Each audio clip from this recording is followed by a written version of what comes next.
Quando começar a gravar, avisa, viu, Conceição?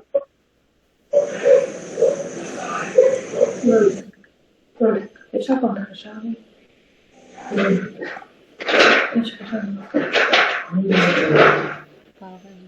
Pode começar, Sandra. Olá, boa noite a todos. Nosso grupo vai falar sobre a teoria dos atos da fala. Nossa equipe é formada por mim, Sandra, Conceição. Oi. Dá um tchauzinho, Conceição. Oi, gente. Boa noite. Charliane e Maria Aparecida. Então, vamos iniciar, né, a nossa apresentação. Próximo slide, por favor. Então, vamos iniciar falando sobre os conceitos da fala, né? A origem, as contribuições para a linguística e os limites. Então, o conceito dos atos da fala, ele foi formulado pelo filósofo britânico J.L. Austin em um conjunto de conferências publicadas em 1962 com o título How to do Things with Words, que traduzindo fica Como fazer coisas com palavras. Ele está relacionado, esse estudo, né, está relacionado ao estatuto dos enunciados utilizados cotidianamente nas interações entre os falantes. Então, essa teoria, ela vê as frases da língua como ações sobre o real. Próximo, por favor. Nesse próximo slide, a gente observa o Austin, uma frase que define muito bem a teoria dele. Todo dizer é um fazer. Então, no próximo slide, Austin, ele chama a atenção, né, para os limites de uma abordagem que considera que as frases produzidas em uma língua qualquer sejam formas de representações da realidade, né, e que essas possam ser avaliadas simplesmente como verdadeira ou falsa. A formulação de Austin, ela foi retomada posteriormente pelo filósofo britânico John R. Searle, no livro Atos de Fala, um ensaio de filosofia da linguagem, onde foi aprofundada esse tratamento dos atos da fala, sobretudo pela discussão das consequências que a produção de determinados tipos de sentenças desencadeiam. Então, a gente vê a capa, né, do Atos de Fala, um ensaio sobre filosofia, essa é a capa do livro. O autor é o Searle, está aqui do lado. Então, na sequência, a gente vê que a definição de Trask não caracteriza os atos da fala como fazer alguma coisa simplesmente falando, mas uma tentativa de fazer alguma coisa simplesmente falando. São necessárias várias condições relacionadas às circunstâncias em que a frase é produzida pelos interlocutores. Então, nesse próximo quadro, a gente vai observar, por favor, a gente vai observar um quadrinho, né, uma tirinha, onde o pai está consertando um caminhãozinho. E ele descreve o seguinte: só falta encaixar este parafuso. Filho, vai buscar a porca. E por ser dentro de um contexto rural, a criança vai para o terreiro, que a gente chama terreiro, e vai chamar a porca, né? A porca animal, e não a porca instrumento para consertar o caminhãozinho. Os atos de fala, eles mexem muito com o entendimento, né, com a interpretação, com a vivência da gente no dia a dia. Então, eu vou repassar a palavra à minha próxima amiga, que vai falar sobre os atos das falas. Agora eu vou falar sobre os atos das falas. Para Austin, dizer algo equivale a 3 atos simultâneos. O ato locutório é o ato de proferir uma sentença com certo significado, sentido restrito, de caráter informativo ou descritivo. Ou seja, é o ato de pronunciar o enunciado. O ato ilocutório está relacionado com a intenção real do locutor. Ou seja, são as ações do falante que podem ser, de certa forma, persuadir o interlocutor. O ato perlocutório está relacionado aos efeitos do ato ilocutório, perante o alocutório perante ao alocutório, ou seja, são os efeitos ou o resultado obtido pelo ilocutivo para o interlocutor enunciador. No segundo slide, no próximo slide, temos aí, deixa eu ver, o locutório fazendo o enunciado com significação.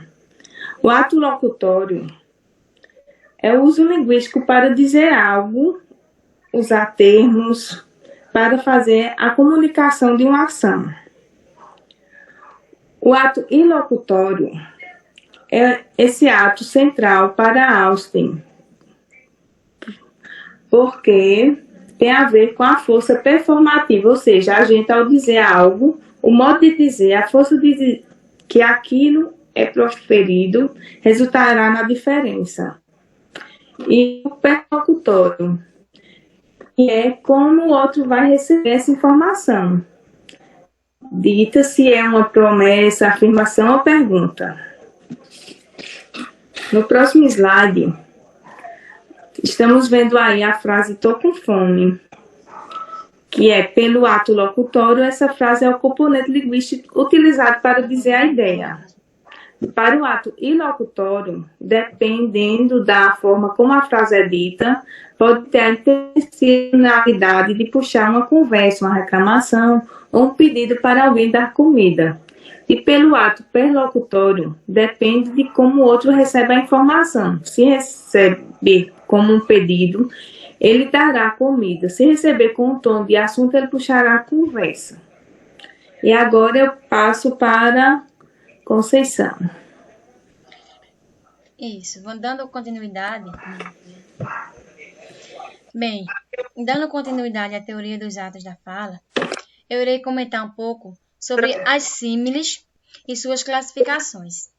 Então, as símiles, elas podem ser classificadas em duas categorias. Temos as símiles simples e as explícitas. Para Lambert, em 1970, ele utiliza o termo condições de felicidade para símiles explícitas. Para ele, a condição de felicidade ela pode ser encontrada em metáforas. Vamos ver agora um exemplo de metáfora com símile. Ele é uma raposa. Ele nos enganou feito raposa. E a símile, temos um exemplo. Ele é uma raposa velha. Bem, ainda que os pronunciamentos performativos eles não possam ser analisados como verdadeiros ou falsos, eles podem ser classificados pela sua adequação ao contexto. Austin, em 1962, ele nomeia essa adequação contextual de condições de felicidade. Ou seja, de um proferimento performativo, são as condições que o contexto ele deve satisfazer para que o uso de uma determinada expressão possa ser feliz, ou seja, ela possa ser adequada. Dando continuidade, eu vou falar um pouco sobre os atos performativos e os constativos. Então, a teoria dos atos de fala, ela distingue dois pares conceituais importantes para essa teoria, né? Para ele, a linguagem não é descrição do mundo, mas sim ação. Então, nos atos performativos, ou seja, a ação ela é realizada na hora em que eu digo alguma palavra, alguma frase. Vamos a algum exemplo. Quando eu digo assim, eu vos declaro marido e mulher. Então, a minha ação, o que eu estou dizendo, ela está sendo concretizada no momento que eu falo. Eu estou agindo e falando ao mesmo tempo. Outro exemplo. Quando eu digo, eu aceito me casar com você. Isso é um exemplo de cerimônia de casamento. Ao momento que eu estou falando, eu estou concretizando a minha fala. Outro exemplo. Eu vos batizo em nome do Pai, do Filho e do Espírito Santo. Então, é uma realização de uma ação na hora que eu estou dizendo tal frase. Outro exemplo. Ordeno que você saia. Isso é um exemplo dos atos performativos. Agora, vou falar um pouco sobre os atos constativos. Ou seja, o que são esses atos constativos? São os enunciados que eles constatam fatos do mundo. Eles afirmam, eles descrevem, eles relatam. E um exemplo, quando eu digo assim, o livro está sobre a mesa. Estou afirmando que o livro está sobre a mesa. Isso é um ato constativo. Quando eu digo, por que é um ato constativo? Porque ele pode ser julgado como verdade ou falsidade. Outro exemplo, eu gosto de comer carne. Eu estou afirmando que eu gosto de comer carne. Então, é o quê? É um ato constativo. A mosca caiu na sopa. Isso é uma afirmação, é um ato constativo. Eu estou afirmando o que eu estou dizendo, entendeu? Vamos para o próximo slide. Aqui nós temos também um exemplo de ato performativo. Por exemplo, Deus disse, faça-se luz. Outro exemplo de ato constativo. Eu gosto de comer, ou seja, eu estou constatando o que eu estou dizendo no momento da minha fala. Então, agora eu passo a vez a minha colega Aparecida, que ela irá falar um pouco sobre o tipo de expressão.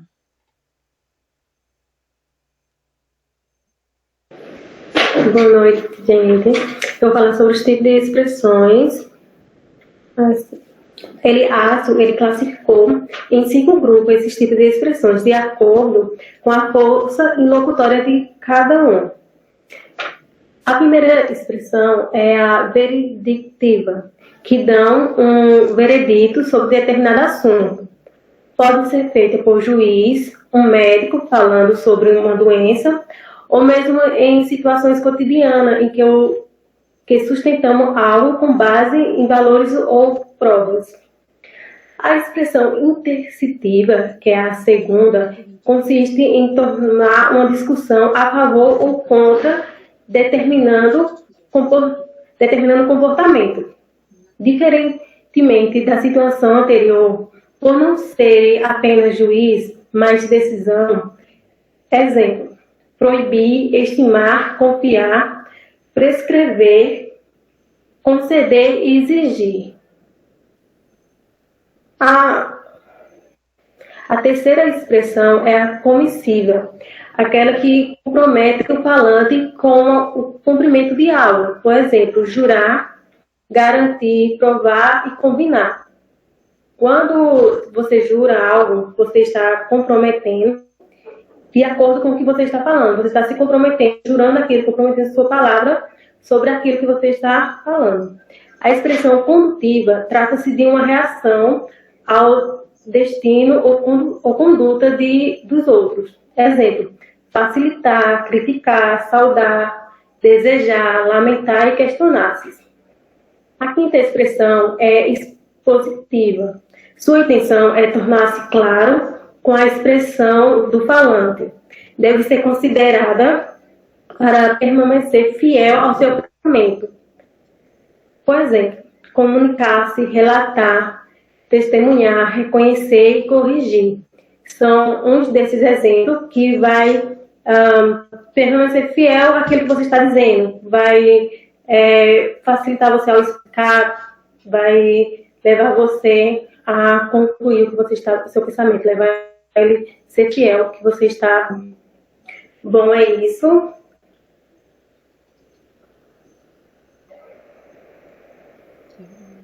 Obrigada, gente.